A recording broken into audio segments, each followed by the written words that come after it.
আসসালামু আলাইকুম। পাগলে কিনা বলে ছাগলে কিনা খায়।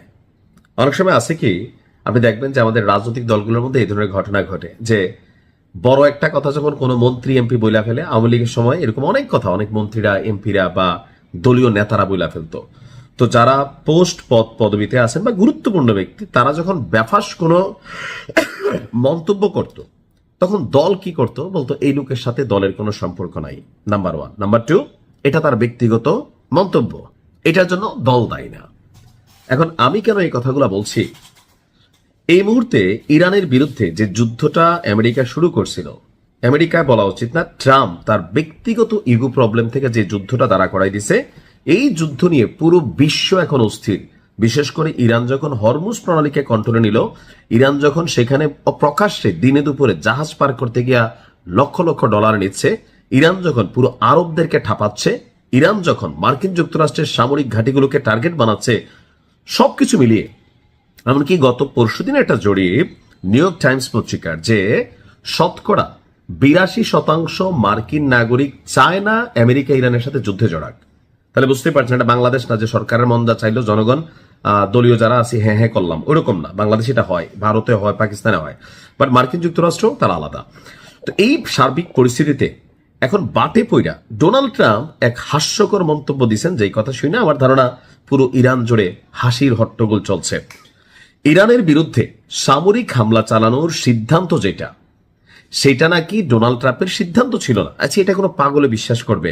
তো কার সিদ্ধান্ত ছিল? ভাবির না, এটা ছিল প্রতিরক্ষা মন্ত্রী নিজেই, যাকে নিয়োগ দিছে পিট হেগসেথ, তার উপর চাপিয়ে দিয়েছে প্রেসিডেন্ট ডোনাল্ড ট্রাম্প। বলা হচ্ছে ম্যামফিস সেফ টাস্ক ফোর্স নামক একটা গোল টেবিল বৈঠকে আপনার এই বক্তব্যটা আসছে যে পিট হেগসেথই তার প্রশাসনের প্রথম শীর্ষ কর্মকর্তা, যিনি ইরানের বিরুদ্ধে সামরিক হামলার ব্যাপারে সিদ্ধান্ত দিয়েছিলেন এবং কি হামলার পক্ষে অবস্থান নিয়েছিলেন। তো ট্রাম্পের ব্যক্তিগত সিদ্ধান্ত প্রথম ছিল না, তারটা ছিল ওই গোল বৈঠকে অনেকের মন্তব্য শুনছে, শোনার পরে সে সিদ্ধান্তটাকে অ্যাজ এ সিইও বা as a president of United states তিনি এটাকে অ্যাপ্রুভাল দিয়েছেন, অর্থাৎ সে সম্মতি দিয়েছে। কিন্তু প্রথম দোষটা কার? প্রতিরক্ষা মন্ত্রীর।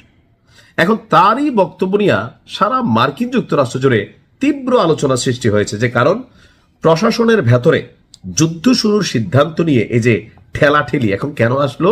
কারণ ইরানের ধুচানিতে প্রত্যেকটার ঘুম হারাম, রাষ্ট্রীয় সিস্টেম এখন হ্যাং হয়ে গেছে।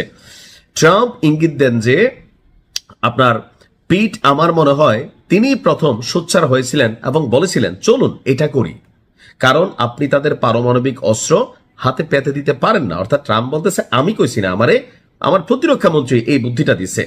অভিযান অনুমোদনের আগের মুহূর্তগুলো বর্ণনা করতে গিয়ে ট্রাম্প বলেন তিনি বেশ কয়েকজন শীর্ষ কর্মকর্তাকে ফোন করছিল। তো আমি পিটকে ফোন করলাম, আমি জেনারেল কেইনকে ফোন করলাম, আমি আমাদের অনেক দক্ষ মানুষকে ফোন করলাম। তো সবাই বলল যে ইরানের ক্রমবর্ধমান শক্তিকে মোকাবেলা করার বিষয়টা নিয়ে আমাদের ভূমিকা নেওয়া উচিত। এমনকি আপনার ফেব্রুয়ারির শেষের দিকে যখন এই যুদ্ধটা শুরুর আগ পিছু ছিল, তখন ডোনাল্ড ট্রাম্পের সিদ্ধান্তটা এখানে বাস্তবায়নের চেয়ে পিট হেগসেথ প্রতিরক্ষা মন্ত্রীটা হয়েছে। এখন এই কথা কোনো পাগলে বিশ্বাস করবে যে ট্রাম্প যুদ্ধ চায় নাই, যুদ্ধ হয়েছে? এখন বাঁচার জন্য যার কি কি করবে, কারণ ইরান বলছে তোমার প্রতিশোধ নেওয়া হবে। ভালো থাকুন, আসসালামু আলাইকুম।